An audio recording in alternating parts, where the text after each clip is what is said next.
And welcome back to coverage here of the Strixhaven Championship. Marshall Sutcliffe with Paul Cheon. And, well, it's time for round number 5, Paul, where we've got 2 undefeated players down in the feature match area. Both of them coming in at a cool 4-0, the perfect start to the day so far. We've got Kassis facing off against Seth Manfield. We just heard from Riley, who had a chance to chat with Ely about his Worlds qualification. And, well, now he's playing somebody who's won Worlds before. It was back in 2015 in Seth Manfield, one of the best players around. Yeah, and Ely, I mean, what a fantastic season he's been having so far, right?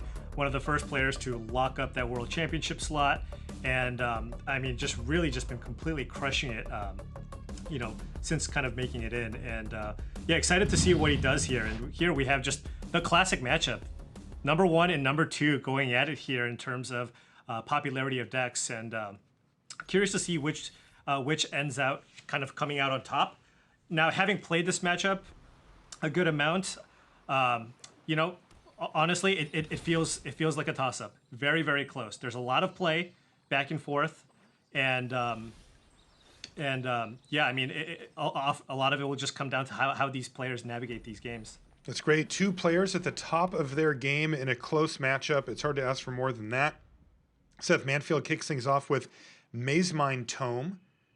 What about for Ely?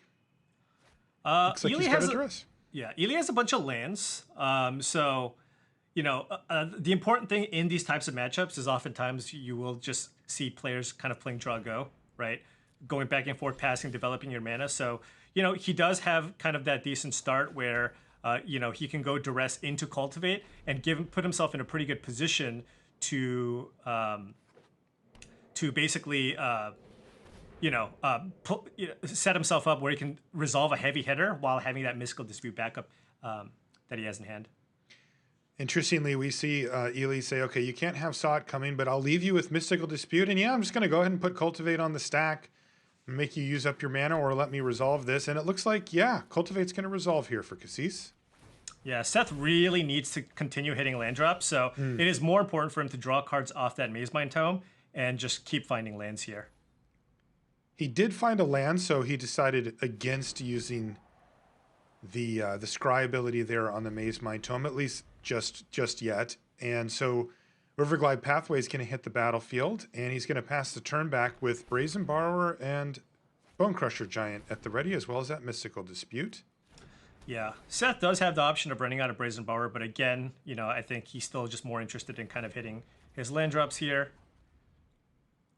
We might see just a stomp here from the Bonecrusher Giant. Not a whole lot of targets in this matchup. So often they'll just go upstairs with it? Yeah, just go upstairs with it and then just later on find an opportunity to kind of run it out as a threat with some counterspell backup.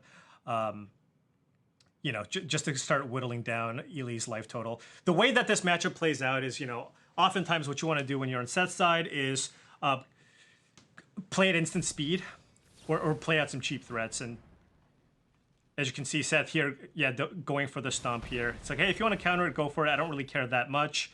But, you know, oftentimes the way these games kind of play out is, you know, the Izzet deck will run out, you know, a Brazen Borrower end of turn, or run out something like a Bonecrusher Giant while keeping up mana. Because it is really, really important if you're on the side of the Izzet Dragon's deck to always keep up counter magic for that potential Sultai ultimatum. So you need to always show that you have that counter spell available for that card. Kassis is flooding out a bit here. He finds another mana source with Wolfwillow Haven, and he has the ability now to play a land and pay the tax for Yorion while leaving up Mystical Dispute, but he's out of gas after that. He's been leaning on this Mystical Dispute pretty hard, and it looks like Seth has been respecting it. He put out kind of a feeler Bonecrusher Giant, but also left himself the ability to draw a card off of Mazemind Tome. Maximum mana efficiency there, even without putting a Goldspan Dragon on the stack, which he's going to do now.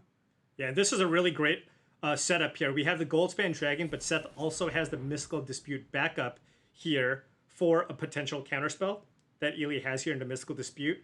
And if Ely did have something like a Heartless Act, he would also be able to counter that with a Mystical Dispute because Seth would get a treasure off the Heartless Act and then could use the 2 mana from the treasure plus the land that he has in play to counter that.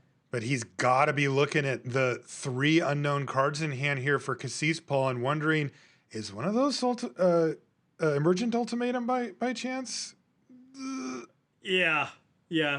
Pretty risky stuff. Yeah, the thing is, Seth is in a pretty rough situation because he also knows that Yorion isn't a hand. Yorion is in Ely's hand. And so Ely can just play around Mystical Dispute and just run out of Yorion by playing a land. So I think Seth might just recognize that his best chance of winning here is by just trying to close out the game here with this Goldspan Dragon. Because now think about it, if Ely runs out of Yorion, Seth can bounce the Yorion with Brazen Borrower, then run out the other Goldspan Dragon and just attack for the win. Or activate the Faceless Haven and attack for the win. Yeah, this is really putting the pressure on, and Seth made that tough judgment call about saying, well, I'm just going to hope you don't have the ultimatum in your hand. And so far, that's exactly how it's played out. Ely Kassis doesn't really have much to do here. He can play Yorion. He can really blink nothing of consequence. And he just has to say go. Really rough draw here for Ely, who kind of needed something this turn, and he ended up drawing another land off the top of the library. Now it's just Yorion or bust, but he's under a lot of pressure. Yeah, and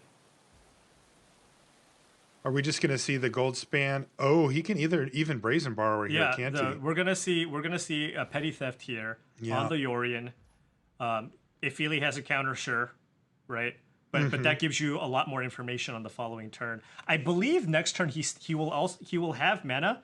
Yeah, if he will have mana to play Goldspan Dragon and activate Faceless Haven, which means he can get in for 16 next turn.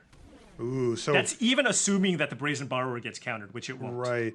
And so that would mean, from Seth's perspective, he basically gets to say, you have to kill 2 of my things. Right. Looks like he decided to not use the and given that there's 1 black man available, Ely can only kill 1 thing, right? So you have to count that in as well. So you can sack a treasure for 2 red. Make sure you tap correctly. You can tap the Riverglide Pathway and 2 snow-covered mountains, and then just attack. Kind of interesting, Seth deciding not to do the things. Perhaps thinking of a Mystical Dispute or something along those lines on the other side. Right. I mean, the thing is, he can also leverage Frostbite here to finish off a Yorion if he wants to get in with everything and lose one of his creatures. Yeah, but I imagine that he's going to at least go for the Petty Theft after the treasures get created here to go for the win, right? Definitely. And then if that doesn't work, you can still finish off the Yorion with the Frostbite, right? So that's right. And there we go. Brazen Borrower with plenty of mana available is going to send that back, and bang, bang, and bang. That's 12 damage coming across against an opponent on 10, and that's game 1 going to Seth Manfield. Yeah, not a whole lot of action there for Ely. He did keep a pretty mana-heavy hand and was not able to kind of find action there.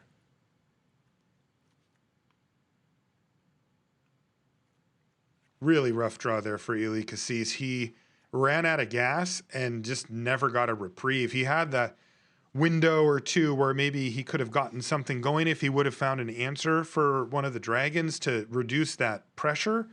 But not only did he not find that, he didn't find anything. Yeah. Not much he could do. After sideboard, the matchup changes a little bit. As you can see, Ely looking to bring in some more heavy hitters here. Elder Gargaroth, if it manages to stay on the battlefield, is fantastic, right? Because it has reach, you can just block the Goldspan Dragons. Now, of course, on Seth's side of the battlefield, plenty of counter spells. You have Petty Theft, right? You have a lot of ways to get that Brazen Borrower off the battlefield. But again, still a pretty solid option for Ely. One really interesting card that you saw Seth bring in for this matchup, which might seem a little bit counterintuitive based on the types of matchups you generally bring this card in, is the Akroan War, right? The Akroan War is typically a card that, you kind of think about, this is the type of card that you're bringing against creature decks, right? It's like, I steal your big creature, force you to attack into all my creatures, and then all of a sudden all your things die. But in this matchup, being able to just have additional ways to deal with cards like Elder Gargoth is very important. As a blue-red deck, there is no red removal spell that deals 6 damage. So if a Gargoth sticks onto the battlefield, it's really hard to kill it, right? Not only that, one of the absolute best cards in the matchup, if it manages to stick, is Coma Cosmos Serpent.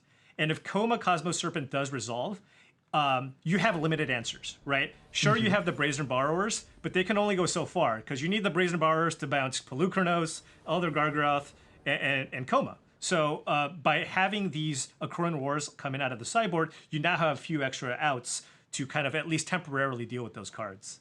It's like a more well-rounded draw here for Ely as we kick off game number 2. He's got the Cultivate, even has the Sweeper, Binding the Old Gods, and then if he wants to finish off the game in style, Pelucranos Unchained. What about Seth's hand?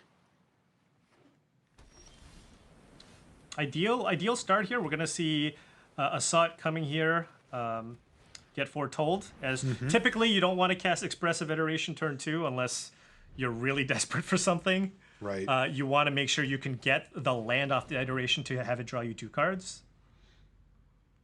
It is funny. It really actually illustrates how powerful Expressive Iteration is when you put it that way, Paul, because, you know, what you really said was, like, you never want to do that. Well, that's Anticipate. That's a card that's actually seen play in Standard. And people were like, yeah, sure, I'll play that. And you're just like, well, you definitely don't want to do that. Now, one is an instant and one is a sorcery. Right. But still, you know, like the effect is very similar if you're not getting the free spell off of it. Yeah, it's kind of funny how you feel kind of quote-unquote robbed when you don't hit a land off the iteration. You're like, oh, come on.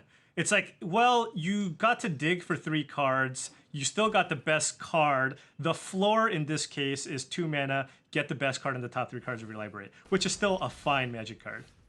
I feel outright robbed by. There's no quoting happening here. It's like I was owed a land drop here, and I want it back. What were the chances? Right. Frank, do the math. Yeah. Exactly. All right, it's going to be a Maze Mind Tome go for Seth, who has a fairly slow start here with just Assault being Foretold, and now the Maze Mind Tome. But look at his hand. Double Expressive Iteration as a way to really get ahead on cards in the mid to late game. And then he has Galazeth Prismari, and even a backup copy in case the first one gets killed as well. But look at this. Pelucranos Unchained goes on the stack here for Ely. He says, go ahead. Counter. And Seth doesn't have an immediate answer, so I imagine he's going to go for the counter here. Just to not get wrecked by a 6/6 for the next 2 to 3 turns? I mean, there is no Brazen Borrower in Seth's hand unless he thinks that there's a good chance of finding it. He does get to look at a lot of cards, right? We have the Maze Mind Tome activation and also the double Expressive Iteration. But, I mean, this looks like a very tempting saw it coming. Of course, what this means is Seth doesn't have a counterspell for land number 7 into Sultai Ultimatum. However, you also have to think that there is a possibility that Ely did maybe board out 1 or 2 copies of that card just because it's an really, really expensive card. You're playing against a deck with Mystical Dispute and a bunch of counterspells. So, you know, oftentimes what you see the Sultai Ultimatum decks do is shave a few copies of the really expensive spells and bring in a few copies of Coma because that's an uncounterable creature. Interesting stuff there, Seth.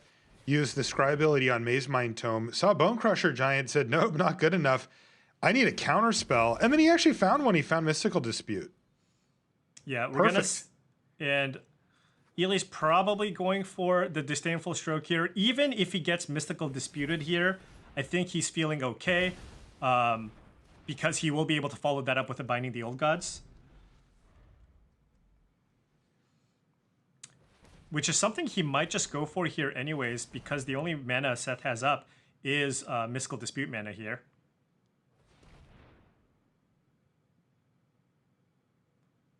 Ely is, I feel like he likes value, and he hates when his opponents have value. Definitely. So when there's that Maze Mind Tome on the battlefield, you just cannot let them draw. It feels so bad. It does, and it's kind of, he actually kind of got him here too, because it only scried twice, so take that. Right. 1 value point for Ely Kassis. He's going to end up getting a 2-for-1 off of Binding the Old Gods. Speaking of 2-for-1s, there's a Cultivate. Yeah, and now Ely's going to have a massive mana advantage here. We have, what, 8 lands in play? And next turn, he's going to have 10 lands in play with the Binding the Old Gods. And he'll probably blink it as well, so yeah. But Seth not running out of action either. Lots of counter magic in hand. The Mystical Dispute is slowly becoming dead, right? Because Ely just have so much mana in play. That's right. Yeah, when your ultimatum costs 10, sometimes you just pay the 10. Saw it coming number 2 there, as well as Brazen Borrower, Galazeth Prismari, and Expressive Iteration. And it looks like Seth is going to take a defensive stance here again. It's got to be tempting to try to get a dragon on the battlefield, but it's just such a disaster to let your opponent use their Yorion to blink Binding and kill it. It's just like, let's not do that. Yeah, I wonder how many cards Ely has in graveyard. I think it is. I think with Ely has so little gas right now. I think he is pretty interested in just trying to like run out threats. Even if it gets countered, it's okay. He does have a Pelucranos in his graveyard that he can choose to escape. So I think that's probably his game plan. He does have to fight through these counters one way or another. Mm-hmm. Now, he did draw a Duress, but you can tell that his priority here is not to resolve Yorion, right? Otherwise, he would have simply used the Duress to at least try to clear the way. Now, an interesting interaction, of course, that we're bearing witness to here is Foretell, right? It actually is a cool way to kind of hide your counterspell from cards like Duress, and we see that playing out here with Saw It Coming. All right, well, he's got a Yorion on the battlefield, so that's not the worst thing. Yeah, I mean, just the body is just bigger than anything the Izzet Dragons deck can play, right? I mean, the biggest creature in the deck is the Goldspan Dragon, so you have to be feeling decent that you at least have that in play. But I mean, Seth has just drawn so many more cards here than Ely Kassis. And we're going to see Expressive Iteration cast off of tapping that treasure from Galazeth Prismari. So let's get a Saw It Coming into hand. Galazeth in the library, and then get a Faceless Haven exiled so you can play it. Perfect. Yeah.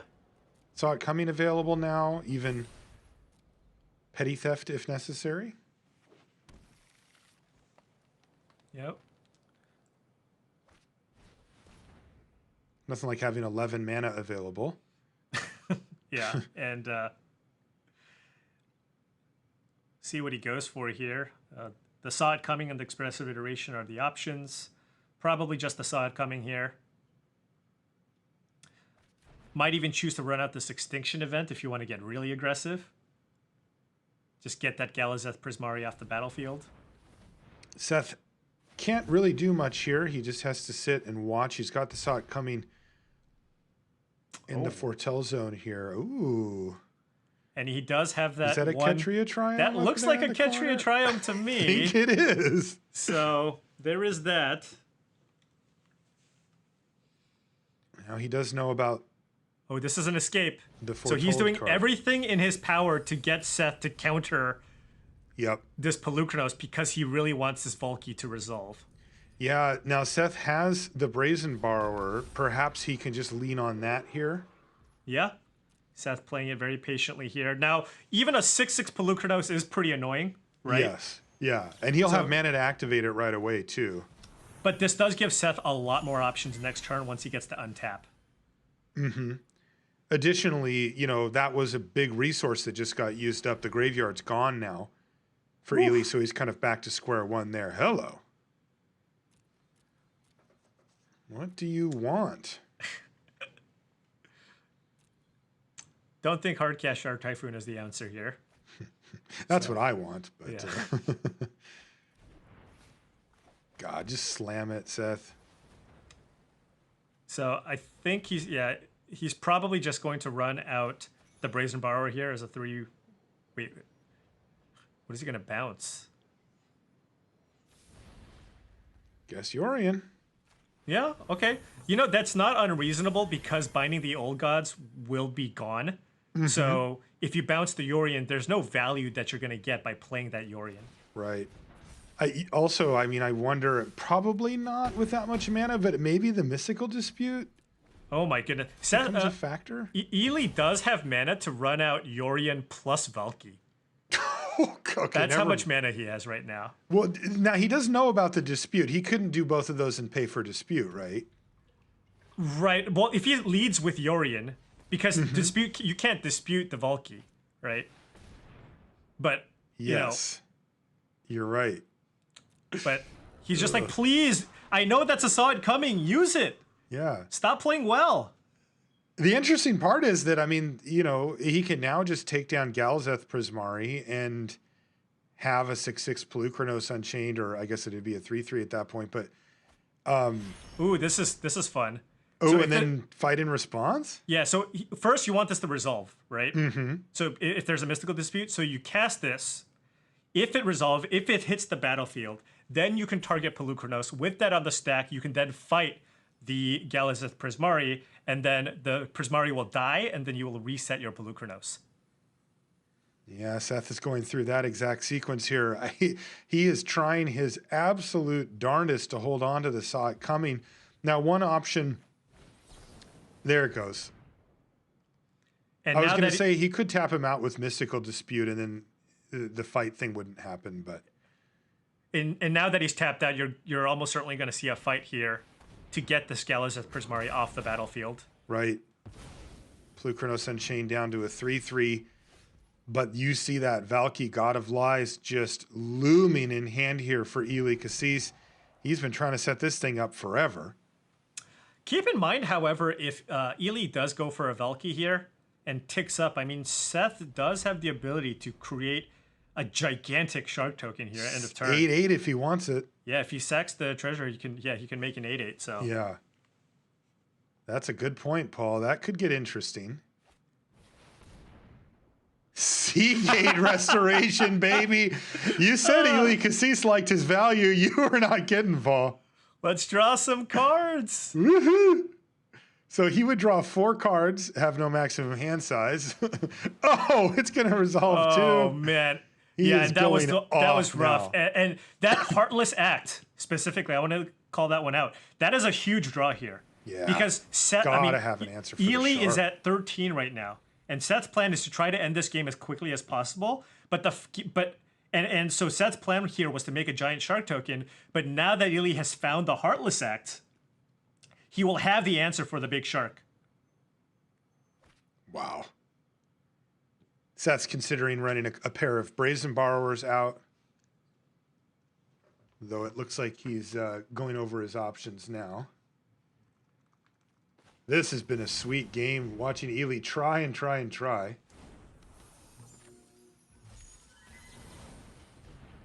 Okay, it looks like the Brazen Borrower plan is in effect.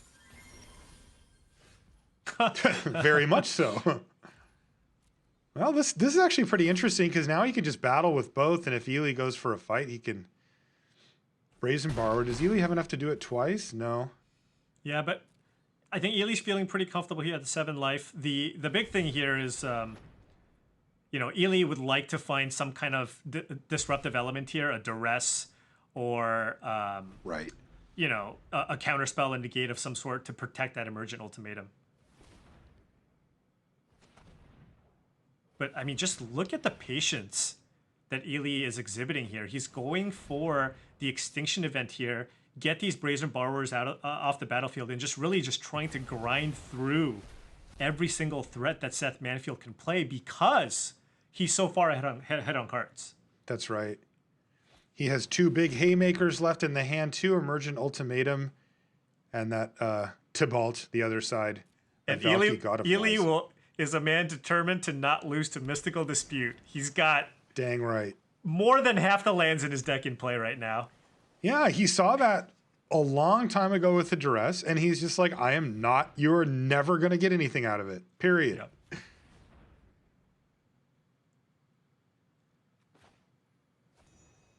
Wow. Okay. Petty theft to get rid of Pelucranos. Okay, so this is really interesting. I think Seth's plan here. He's 1 mana short. He's 1 mana short of being able to make a 4/4 Shark Typhoon token, right? And if he did that, then the 4/4 Shark token plus the Faceless Haven would mean that Ely would need 2 removal spells to be able to actually stay alive. Oh, he was really close there.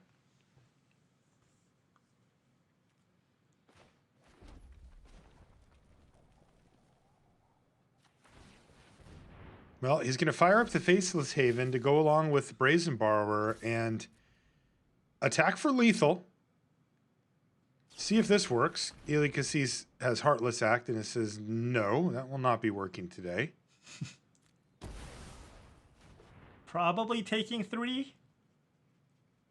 Looks like he's trying to decide.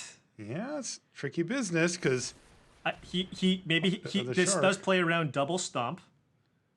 Although he does know about mystical. He knows dispute. one, but but still, stomp and then untap stomp you happens. But this means that I guess Seth can only cycle Shark Typhoon here for 5. That's right. And is it time? It looks like it's about that Is time, it time? Paul. It's about that time. Emergent Ultimatum goes on the stack, and Seth Manfield has finally been whittled down. Is he going to be forced into the desperation play of cycling Shark Typhoon, looking for a counterspell? Yeah, which would mean what? You want to cycle Shark Typhoon for 2? Leave yourself 3. Leave yourself 3 so that you can draw all your counters and play them. And the answer is no. He just says, well, okay, I guess I just have to beat an Emergent Ultimatum. What's the big deal? And that is... Yikes. Those are some haymakers. And the thing is, I mean, sometimes it's correct to give your opponent the Alrund's Epiphany, but here, I mean, given what Ely has in hand, it'll be a complete disaster if the Alrund's Epiphany resolves, because then Ely can follow it up with Valky Pelukrinos, Behold the Multiverse. Well, how interested are you in seeing that? Because it's about to happen. Here comes Professor Onyx, followed by Alrund's Epiphany. With this much mana and this many resources available, Ely Kassis should be able to make short work of Seth going forward here. Ely down to 6. And there's Pelukrinos Unchained. Once again from the hand. And Ely just gets to dump his hand onto the battlefield and take another turn after that. Oh, man, he really does love his value. Oh, yeah. You get the drain as well. Put the game even further out of reach here. And, oh, jeez. Elder Gargaroth. Counter spells, removal spells. That's right. The drain looking actually quite important here.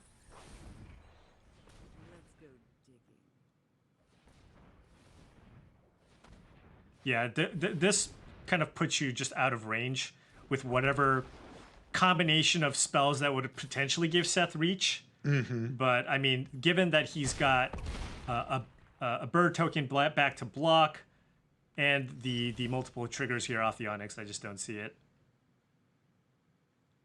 And, I mean, that's probably one of the better cards, but Ely does have the Disdainful Stroke here, and he can pay for the Mystical Dispute.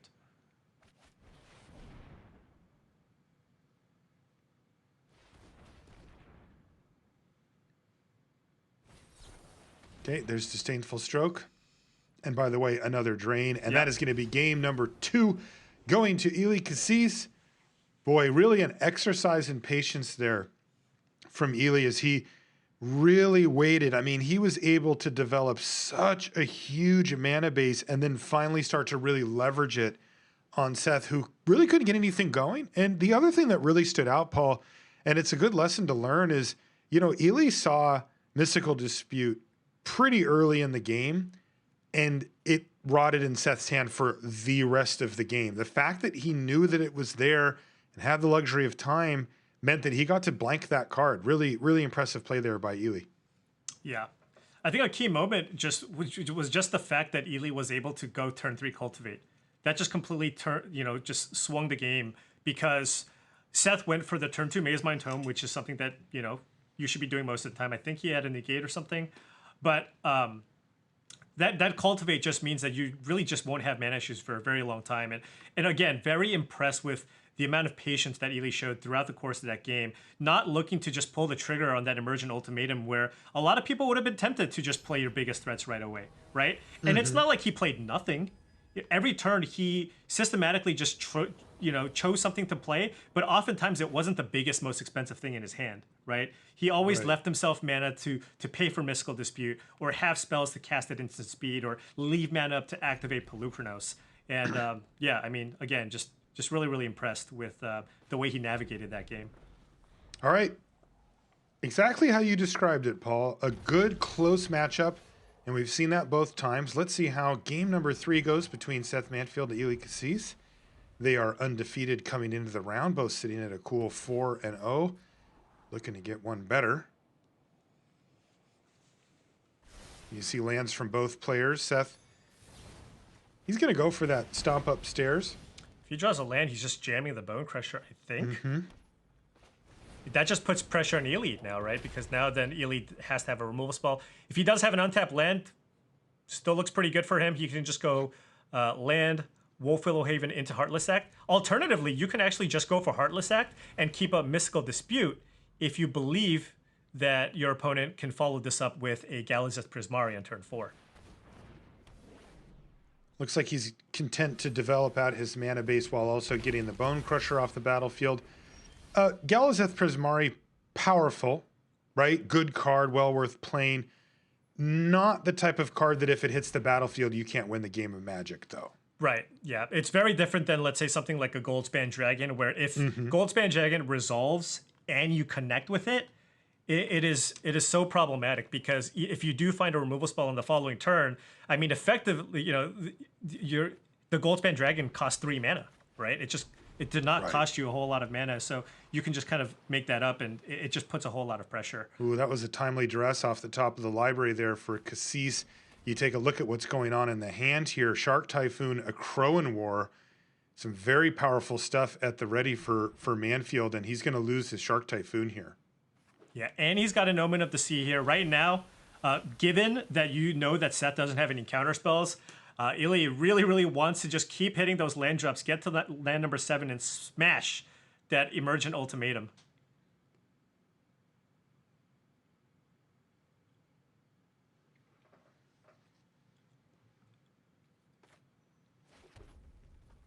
Okay, land drop here for Manfield.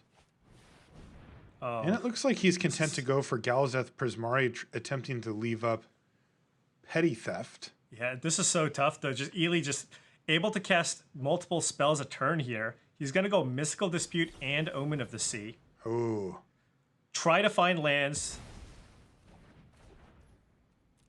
Boy, and that means no Petty Theft available either, so nothing to do now for Manfield. He's just shut out for the turn. And Ely has a lot of info, too. He knows 3 of the 4 cards in Seth's hand. That's 2 lands. Jeez. Oof. Okay. So now Ely has the mana to cast Emergent Ultimatum. You're going to see a Cultivate into put Yorion into hand here. And, Seth is going to just try to put maximum pressure here. He knows that Ely knows what's in his hand for the most part, at least 3 of the 4 cards. So it's a lot harder to bluff counter magic, just because there's so much of your hand is already known.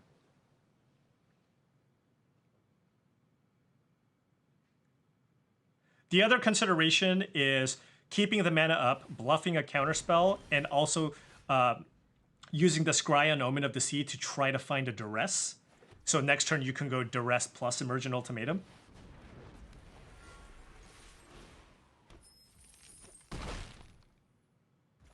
Oh, there's your maximum pressure. 4 damage. Leaving Ely Kassis at 12. And now he has to make a judgment call. It's like, do you have a counterspell? Do you have a counterspell? There's only 1 unknown card. Just throw that thing on the stack. Just do it. Or are we just casting an Extinction Event into Omen of the Sea? And judging by how we saw Ely play before, so now we're going to see Seth sacrifice the treasure most likely, float 2 blue mana, let the extinction event resolve, and then run out Brazen Borrower to continue putting pressure on Ely Kassis' life total here. Oh man, chat's going nuts, Paul. They're calling this cast it. No, not that. No, they got a name for the deck. It's the Seth Manfield deck. That's just like, I don't want to say that. It hurts me to say those words. Seth. Yeah. Sometimes they really nail it, you know? Do they? Yeah, sometimes, you know, sometimes they do. Seth Manfield. That is so bad. Oh, I love it. All right. Brazen Borrower. It's Faceless Haven beats time. 2-turn clock. Let's go. You have the Faceless Haven beat down here. Attack for 7. You can still run out another Brazen Borrower. And if Ely just chooses to play a large creature instead, you do have the Akroan War. All right, let's act on the stack here for Kassis.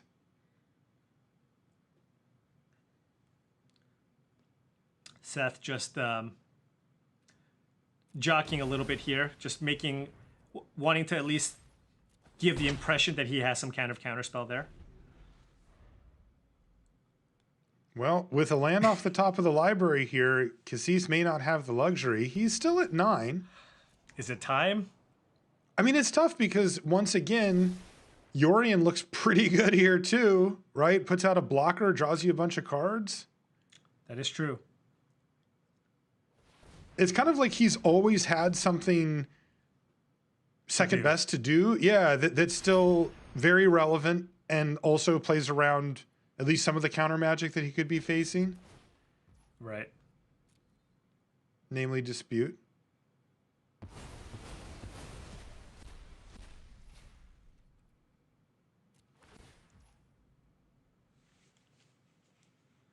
All right, so he's going to get a couple of scries and cards and even an extra mana out of the deal here with Yorion.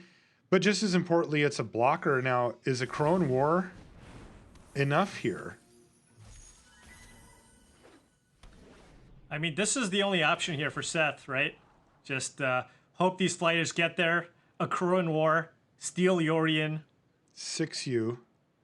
6U. I don't see a lethal attack, though. No, and you remember he lost his Faceless Haven. Right. So that's not a thing. Plus, he'd have to pay for a Akroan War anyway. Akroan War does not give haste. Okay. Ooh, I think Ely will go for it next turn. I'm just going to put that out there. There's a Faceless Haven, but unfortunately that one will be summoning 6, so it's going to be a Akroan War. Now, keep in mind, this is a lot of pressure, right? Yes. Ely goes down to 3. He needs to make sure that with this emergent ultimatum, that he's going to find an answer to what's in play right now. No, that's true. We have 2 3-1s, a 4-5, and a Faceless Haven, which is a pretty good draw here from Seth.